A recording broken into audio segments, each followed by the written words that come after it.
নমস্কার বন্ধুরা, মিটমিরা চ্যানেলে আপনাদের সকলকে জানাই স্বাগতম। আশা করি আপনারা সকলে ভালো আছেন। তো আসুন, আজকে আপনাদের জন্য নিয়ে এসেছি নতুন একটি রেসিপি। তাহলে শুরু করছি আজকের আমাদের রেসিপি, ঘি কাতলা রোস্ট। তো এই রেসিপিটা কিন্তু বহু পুরনো একটা রেসিপি, আর এই রেসিপিটা পুরোটাই কিন্তু কাতলা মাছের পেটি দিয়ে করলেই স্বাদ লাগবে। তো তার জন্য আমি এখানে সমস্তটা কাতলা মাছের পেটি কিন্তু নিয়ে নিয়েছি। আর এই রান্নাটা করতে আমাদের কিন্তু খুব বেশি মশলার প্রয়োজন নেই, কিন্তু একটা রোস্টেড মশলা আমাদের দরকার, যেটাকে আমাদের শুকনো খোলায় টেলে নিতে হবে। তো সমস্ত মশলা আমি এখানে আগে থেকে রেডি করে নিয়েছিলাম। তো এখানে কী কী আছে সেটা বলে দিই। 3টে শুকনো লঙ্কা ঝালের জন্য, 3টে এলাচ, লবঙ্গ, গোলমরিচ, একটা দারচিনির টুকরো, 2টো কাশ্মীরি শুকনো লঙ্কা, আর গোটা ধনে, গোটা জিরে, আর এর সঙ্গে মৌরিও আছে। আর লাগবে আমাদের আদা বাটা, রসুন বাটা, আর একটু টক দই। তো এই উপকরণগুলো দিয়েই কিন্তু আজকের এই রেসিপিটা হবে। তো প্রথমেই মাছগুলোকে নুন হলুদ মাখিয়ে নেব, নিয়ে মাছগুলোকে ভেজে নিতে হবে। আর ভেরি ইম্পর্ট্যান্ট যেটা, সেটা হলো ঘি। পুরো রান্নাটাই কিন্তু আজকে ঘিতে হবে। তো এবারে প্রথমে মাছটাকে নুন হলুদ মাখিয়ে নিচ্ছি।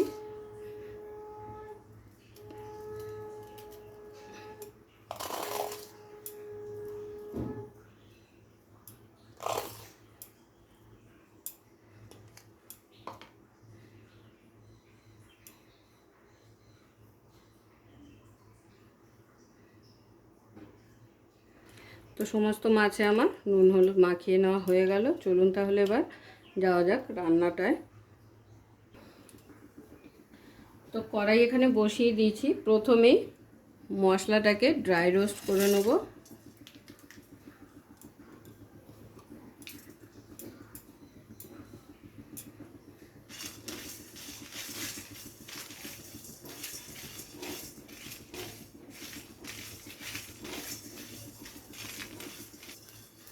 তো মশলাগুলো কিন্তু আমার শুকনো খোলায় টেলে নেওয়া হয়ে গেল। এবারে একটি পাত্রে তুলে ঠান্ডা করে নিয়ে কিন্তু এটার একটা গুঁড়ো তৈরি করে নিতে হবে।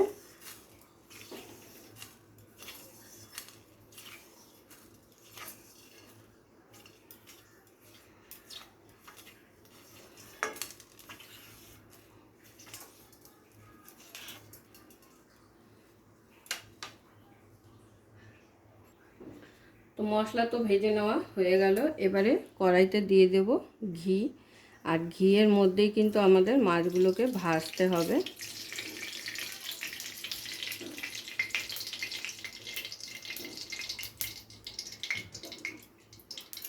তো ঘিটা গলে গেছে, এবারে এক এক করে মাছগুলোকে ছেড়ে দেবো।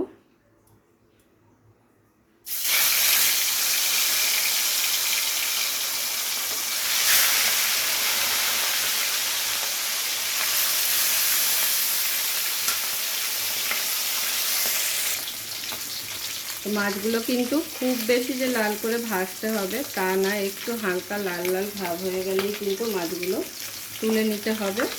তো আমার মাছগুলো এপিট ওপিট করে ভেজে নেওয়া হয়ে গেছে। এবারে আমি এক এক করে তুলে নিচ্ছি, আর বাকি মাছগুলোও কিন্তু একইভাবে ভেজে নিতে হবে।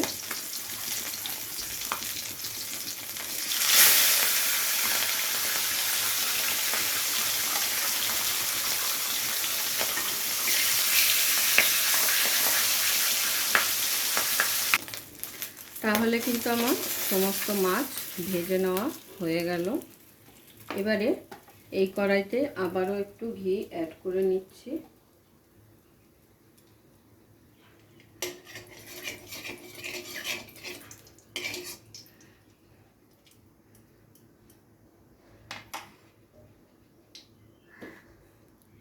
ঘিটা গরম হয়ে গেলে পেঁয়াজের স্লাইস করে কেটে রাখা হাত দিয়ে একটু এইভাবে ছাড়িয়ে দিয়ে দিতে হবে।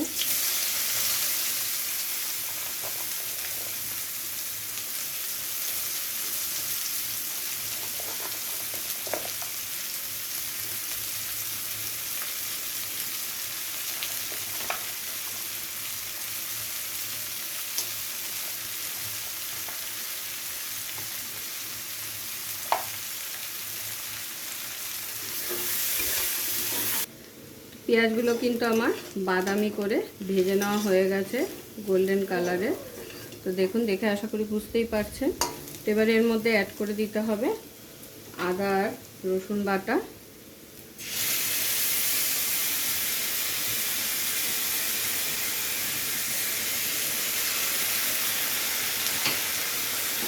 আদা রসুনটা দিয়ে পেঁয়াজের সাথে খুব ভালোভাবে ভেজে নিতে হবে যতক্ষণে না কাঁচা গন্ধটা চলে যাচ্ছে।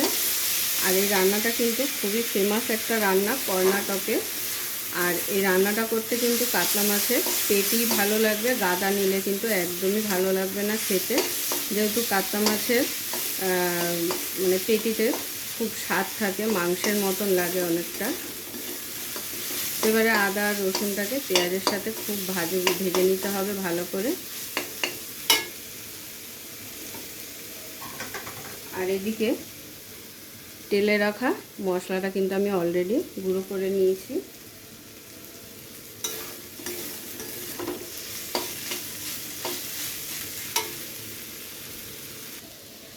তো আদা আর রসুন কিন্তু আমার পেঁয়াজের সাথে খুব ভালোভাবে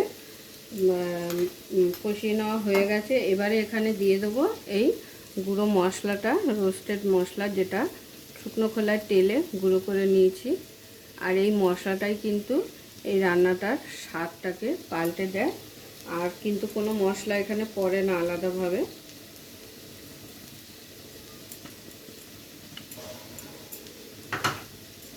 এই মশলাটাকে দিয়ে পেঁয়াজের সাথে আবারও একবার খুব ভালোভাবে মিশিয়ে নিতে হবে।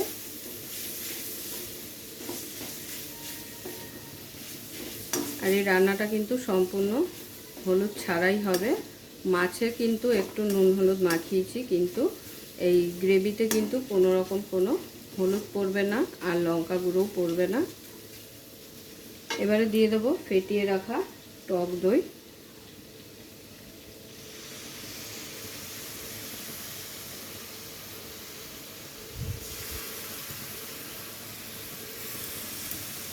টক দইটা দিয়ে খুব ভালো করে মিশিয়ে নিতে হবে।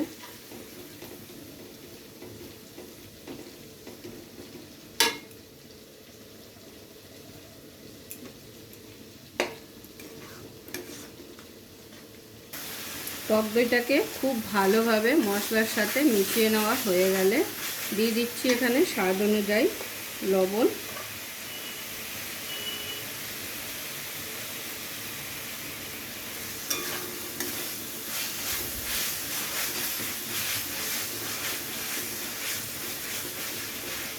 আর এই রান্নাটা কিন্তু একদম শুকনো শুকনো হবে, তো সেই কারণে সামান্য কিঞ্চিত পরিমাণ আমি এখানে জল দিচ্ছি গ্রেভিতে, কিন্তু খুব বেশি জল কিন্তু হবে না।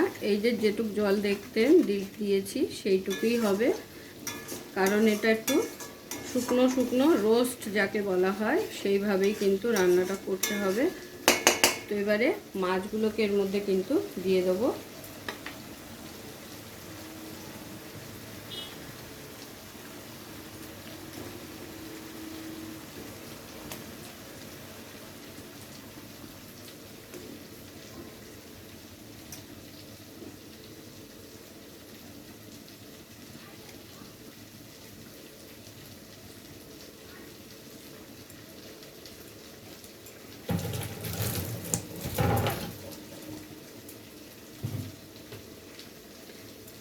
মাছগুলো দিয়ে খুব ভালো করে মশলার সাথে মিশিয়ে দিতে হবে, এইভাবে উল্টে পাল্টে মশলাগুলোকে, যাতে প্রতিটা মাছের গায়ে মশলাগুলো ভালোভাবে লাগে।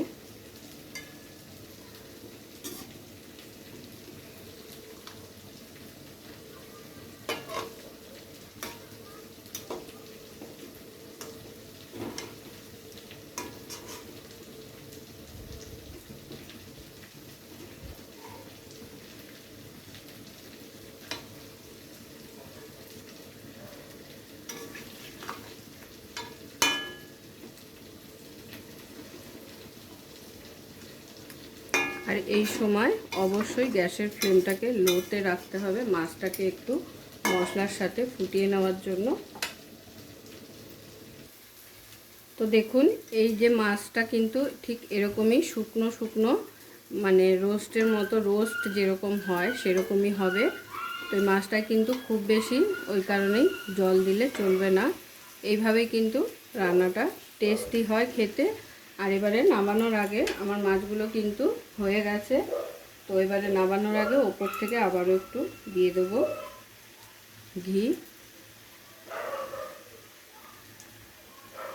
এই রান্নাটা অবশ্যই একবার ট্রাই করে দেখবেন, কথা দিচ্ছি একবার খেলে কিন্তু আবারও বারবার খেতে ইচ্ছা করবে, এতটাই স্বাদ লাগে খেতে। তো এবারে ঘিটা দিয়ে আমি কিন্তু এটাকে গরম গরম সার্ভ করে নেব।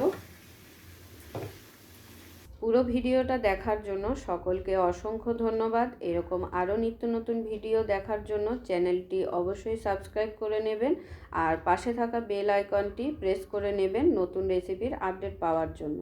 তো সবাই ভালো থাকবেন, সুস্থ থাকবেন, আবারও দেখা হচ্ছে আপনাদের সাথে নতুন একটি রেসিপি নিয়ে।